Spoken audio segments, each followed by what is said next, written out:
Assalamualaikum semua. Selamat datang ke rancangan TPSS Ramadan Ceria bersama kami. Hari ni Hawa nak kongsi tazkirah ringkas, tajuknya Muhasabah Diri. Dalam bulan Ramadan ni, kita belajar jadi orang yang lebih baik. Bukan setakat puasa je tau, kita juga belajar jadi sabar, baik hati dan penyayang. Muhasabah diri maksudnya kita tengok balik apa yang kita dah buat setiap hari. Ramadan ni peluang untuk kita berubah jadi lebih baik. Kita belajar cakap lembut, kawal marah dan tolong orang sekeliling. Allah sangat suka hamba yang cuba perbaiki diri.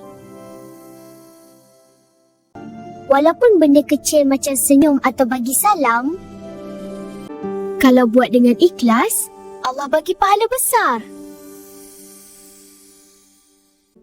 Tips hari ni, cuba muhasabah diri setiap hari walaupun lepas Ramadan. Latih diri sikit-sikit supaya kita jadi anak soleh dan soleah.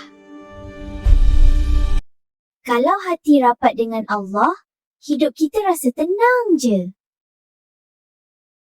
Sekian dulu dari Hawa hari ni. Jumpa lagi esok ya. Assalamualaikum. Kami undur diri dulu. Jumpa lagi korang dan Assalamualaikum.